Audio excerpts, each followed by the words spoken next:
இயேசுவின் நாமத்தினாலே இந்த மாலை நேரத்திலே உங்களை அன்போடு கூட வாழ்த்துகிறேன். வேதத்தின் வெளிச்சம் என்ற நிகழ்விலே அழைப்பை குறித்து நாம் பார்த்து கொண்டே இருக்கிறோம். இன்றைக்கும் இதே லூக்கா எழுதின சுவிசேஷம் 18ஆம் அதிகாரத்தை நாம் வாசிக்கின்ற பொழுது 2 பேர் ஜெபிக்கும்படியாய் ஆலயத்திற்கு கடந்து சென்றார்கள். வேதம் சொல்லுகிறது, ஒருவன் பரிசேயன், மற்றவன் ஆயக்காரன் என்று எழுதப்பட்டிருக்கிறது. இந்த பரிசேயன் ஆண்டவரை பார்த்து, நான் பரிகாரர், அநியாயக்காரர், உபச்சாரக்காரர் ஆகிய மற்ற மனுஷரை போலவும் இந்த ஆயக்காரனை போலவும் இராததினால் உம்மை ஸ்தோத்தரிக்கிறேன். வாரத்தில் 2 நாள் உபவாசிக்கிறேன், என் சம்பாத்தியத்தில் எல்லாம் தசம பாகம் கொடுக்கிறேன் என்று தனக்குள்ளே ஜெபம் பண்ணினான் என்று வேதத்திலே நாம் வாசிக்கிறோம். இந்த ஆயக்காரன் ஒருவேளை இந்த பரிசேயன் செய்த விண்ணப்பத்திலே தன்னை ஒரு சுயநீதிமானாக காட்டிக் கொள்ளுகிறான். அது மாத்திரமல்ல, நான் ஆண்டவருக்கு இதை கொடுத்தேன் அதை கொடுத்தேன் என்று ஜெபிக்கின்ற ஒரு நிலைப்பாட்டை நாம் இங்கே பார்க்க முடியும். நான் உபவாசம் பண்ணுகிறேன், நான் தசமபாகம் கொடுக்கிறேன் என்றெல்லாம் ஒருவேளை மற்றவர்களை கம்பேர் பண்ணி ஜெபிக்கின்ற ஒரு ஜெபத்தை இந்த பரிசேயன் செய்தான்.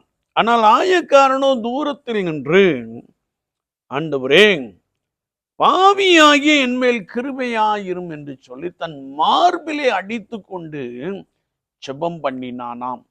வேதத்தை நாம் வாசிக்கின்ற பொழுது இந்த ஆயக்காரன் தன்னிலை உணர்ந்தவனாக, நான் பாவியான மனிதன் என்று சொல்லி கர்த்தருடைய சமூகத்திலே தன்னை தாழ்த்தி அர்ப்பணித்து அவன் ஆண்டவரை நோக்கி விண்ணப்பம் பண்ணின பொழுது, ஆண்டவரே, பாவியாகிய என்மேல் கிருபையாயிரும் என்று கேட்டான். நான் ஒரு பாவியான மனிதன், என் மேல கிருபையாயிரும் ஆண்டவரே என்று சொன்னான். ஒருவேளை பரிசேயன் ஒரு சுய நீதிமானை போல காணப்பட்டான். அவனுடைய விண்ணப்பம் ஆண்டவருடைய பார்வையிலே சரியானதாக காணப்படவில்லை.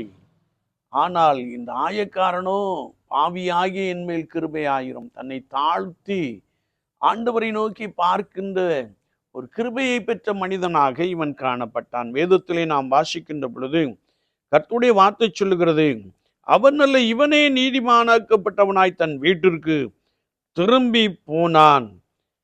ஏனென்றால் தன்னைத்தான் உயர்த்துகிற எவனும் தாழ்த்தப்படுவான், தன்னைத்தான் தாழ்த்துகிறவன் உயர்த்தப்படுவான் என்று வசனம் மிக தெளிவாக கற்றுக் கொடுக்கிறது. என்னை கேட்டுக்கொண்டு இருக்கிற என் அன்பு சகோதரனே, சகோதரியே, விசுவாச வாழ்க்கையிலே நம்முடைய ஜெபம் எப்படிப்பட்டதாக காணப்படுகிறது? ஒருவேளை தகுதி இல்லாத எனக்கு ஆண்டவர் பாராட்டுகிற அந்த கிருபையை எண்ணி நாம் எவ்வளமாய் ஒவ்வொரு நாளும் ஜெபித்து கொண்டிருக்கிறோம். சற்று நம்மை நாமே நிதானித்து ஆராய்ந்து பார்ப்போம்.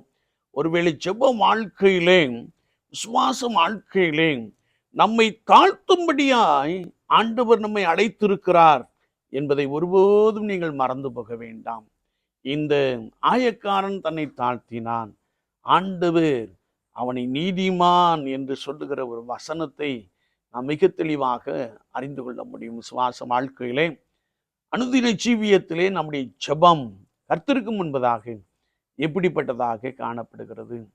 ஒருவேளை கிருபை என்ற வார்த்தை தகுதியில்லாத நமக்கு ஆண்டவர் அவர்களும் ஈவு என்று நாம் அறிந்திருக்கிறோம். எனவே ஒவ்வொரு நாளும் கர்த்தருடைய சமூகத்திலே நம்மை தாழ்த்துவோம். ஒவ்வொரு நாளும் அதிகாலமே ஆண்டவருக்கு முன்பதாக நம்மை தாழ்த்தி காத்திருப்போம்.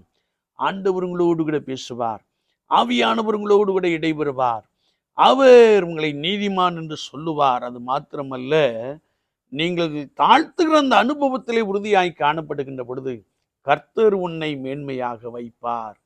ஆமேன், ஆமேன்.